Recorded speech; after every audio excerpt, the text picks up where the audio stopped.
तो स्वागत है आज के इस नए वीडियो में। दोस्तों आज की इस वीडियो में हम लोग पढ़ने वाले हैं भूगोल।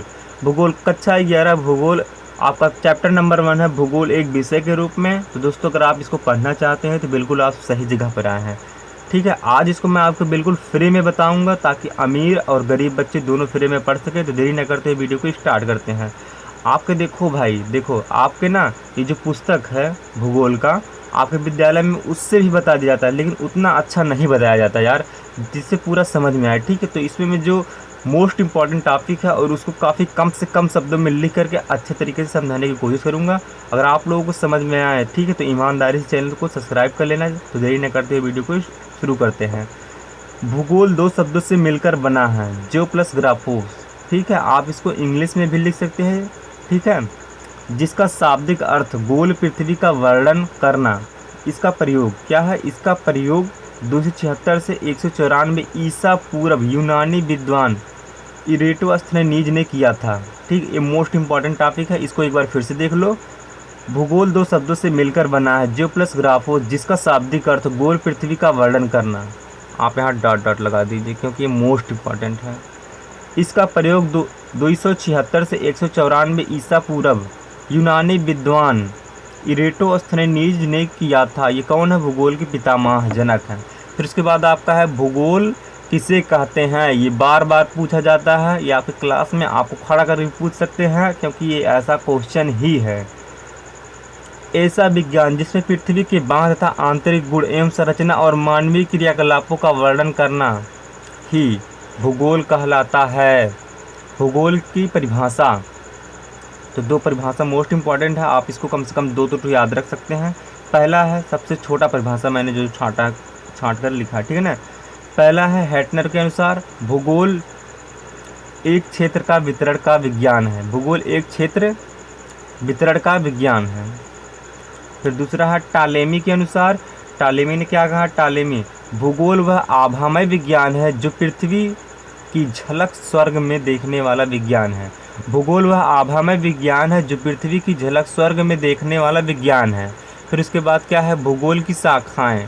भूगोल की दो प्रमुख शाखाएं, ठीक है ना। पहली शाखा क्या है? प्राचीन काल की शाखा, और दूसरी है वर्तमान काल की शाखा। प्राचीन काल की शाखा के अंदर जो प्राचीन कालीन खगोलीय थे वो लोग अध्ययन किए। और वर्तमान काल में क्या है? वर्तमान काल में मानव भूगोल में आप पढ़ेंगे। ठीक है, पहला है प्राचीन काल की शाखा और दूसरा है वर्तमान काल की शाखा। तो और उसके साथ क्या है? उपविभाग। उपविभाग क्या है? तो इसमें हम लोग पढ़ेंगे प्राचीन काल की शाखों को 5 भागों में बांटा गया है।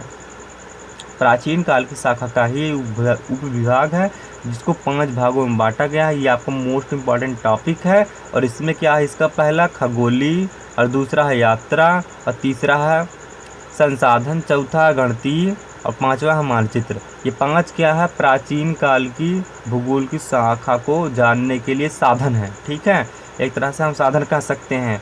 फिर उसके बाद है वर्तमान काल की शाखा को 2 भागों में बांटा गया है। वर्तमान काल एक तो है भौतिक भूगोल, ठीक है, जो कि इस टाइम आप लोग पढ़ रहे हैं। भौतिक भूगोल ये सब चीज़ें जो है ना अब ये भौतिक भूगोल के अंतर्गत आ गई हैं। ठीक है, प्राचीन काल वाला ये आपको दिमाग में रखना होगा। और दूसरा है मानव भूगोल।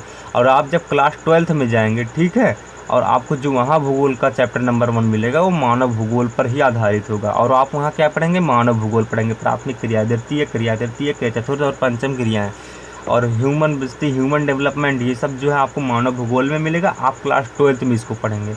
लेकिन आप क्लास 11th में है तो आप ये भौतिक भूगोल का सिलेबस इसके अकॉर्डिंग आप इसको पढ़ेंगे। ठीक है, फिर उसके बाद है खगोलीय भूगोल। खगोलीय भूगोल किसको कहा जाता है? भौतिक भूगोल यानी प्राचीन काल वाले भूगोल के अंतर्गत ही आता है। विज्ञान की वह शाखा जिसमें हम ग्रह, तारे, सूर्य, पृथ्वी की दूरी, चंद्र ग्रहण, सूर्य ग्रहण आदि अध्ययन करते हैं, भौतिक भूगोल कहलाता है। विज्ञान की वह शाखा जिसमें हम ग्रह, तारे, सूर्य, पृथ्वी की दूरी, सूर्य ग्रहण, चंद्र ग्रहण आदि का अध्ययन करते हैं, भौतिक भूगोल कहलाता है। पहले चंद्र ग्रहण है। ठीक, अब आगे देखते हैं क्या आगे है। यात्रा भूगोल। ठीक है, यात्रा भूगोल भूगोल की वह शाखा जिसमें प्राचीन काल में बड़ी बड़ी यात्राएं मानचित्र के द्वारा की जाती थी। इन चित्रों का प्रयोग मानचित्र में करते थे। ठीक है ना, तो ये इसको क्या बोलते हैं? यात्रा भूगोल बोलते हैं। भूगोल की वह शाखा जिसमें प्राचीन काल में बड़ी बड़ी यात्राएं मानचित्र के द्वारा की जाती थी। इन चित्र का प्रयोग मानचित्र में करते थे।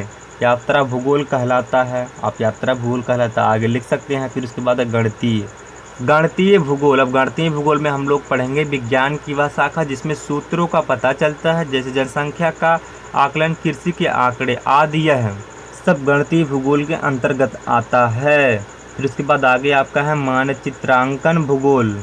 ठीक है, इसमें हम लोग पढ़ेंगे भूगोल की वह शाखा जिसमें हम मानचित्र का अध्ययन करते हैं और उन्हीं मानचित्रों की सहायता से एक देश से दूसरे देश में जाना या किसी देश की मानचित्र की सहायता से अध्ययन करना क्या है, ये मानचित्र भूगोल कहलाता है।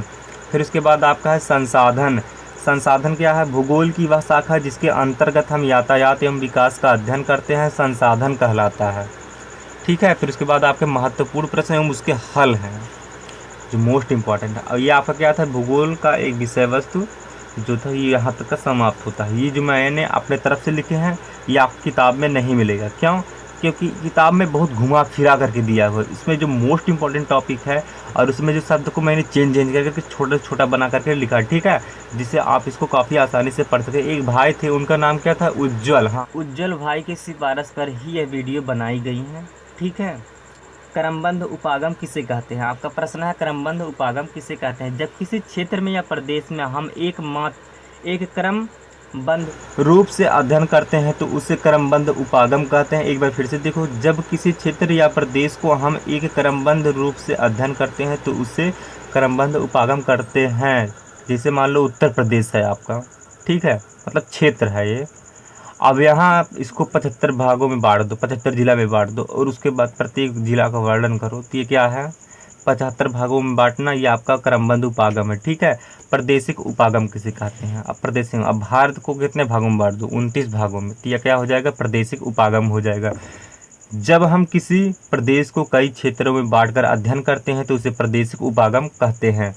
लेकिन अगर हम वही पूछ ले पर्यावरणीय उपागम किसे कहते हैं, ये आपके एग्जाम में प्रश्न पूछे गए हैं। ठीक है ना, ये मोस्ट इंपॉर्टेंट इसीलिए है। पर्यावरणीय उपागम किसे कहते हैं? जब हम किसी क्षेत्र स्थिति का अध्ययन करते तो पर्यावरणीय उपागम कहलाता है। भाई ये सब जो प्रश्न है ना, एक गेम चेंजर साबित होता है। आप जो क्लास में कुछ और पढ़ेंगे लेकिन आपसे जो क्या है कि एग्ज़ाम में कुछ और पूछ लेता है, आप कहोगे कि हमको पढ़ा ही नहीं गया है। तो मैंने उन सारे चीज़ों का यहाँ पे समावेश किया है ताकि आपसे कुछ भी ना छूटे।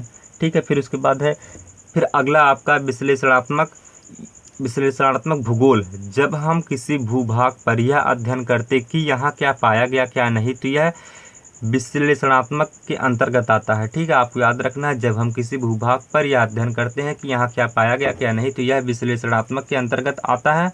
फिर अगला आपका भूगोल का जीव विज्ञान से संबंध, ये मोस्ट इम्पॉर्टेंट है।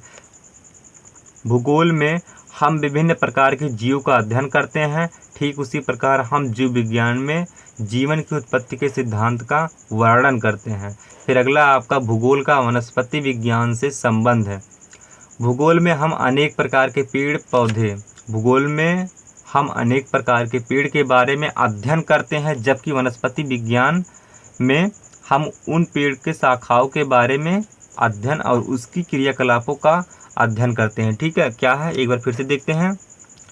भूगोल में हम अनेक प्रकार के पेड़ के बारे में अध्ययन करते हैं, ठीक, जबकि वनस्पति विज्ञान में हम पेड़ के शाखाओं के बारे में और उसकी क्रियाकलापों के बारे में वर्णन करते हैं, अध्ययन करते हैं।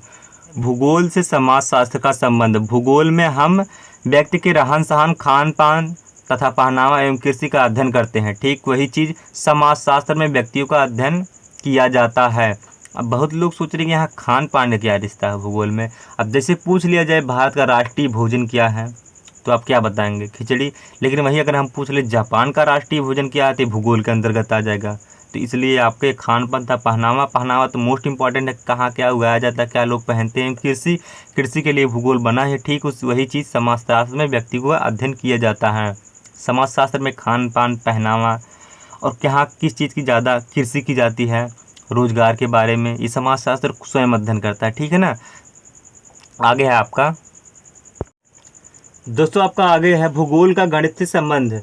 तो इसमें आप लिखेंगे भूगोल में हम कृषि एवं व्यापार जमीन के विभिन्न आंकड़ों को दिखाते हैं कि कितना उत्पादन हुआ। ठीक उसी प्रकार गणित में आंकड़ों को एकत्रित करते हैं। ठीक है, भूगोल में हम कृषि एवं व्यापार जमीन के विभिन्न आंकड़ों को दिखाते हैं कि कितना उत्पादन हुआ। ठीक उसी प्रकार गणित में आंकड़ों को एकत्रित करते हैं। भूगोल का जनक यानी पिता किसे कहा जाता है, यह आपका प्रश्न है। इसका आपका राइट आंसर होगा इरेटोस्थनीज। ये कहाँ के थे, यूनान के थे। ठीक है, उसके बाद आपका अगला है भूगोल धरातल के विभिन्न भागों में कार्यात्मक रूप से संबंधित तथ्यों में विभिन्नता का अध्ययन है। क्या है, भूगोल धरातल के विभिन्न भागों में कार्यात्मक रूप से संबंधित तथ्यों में भिन्नता का अध्ययन है।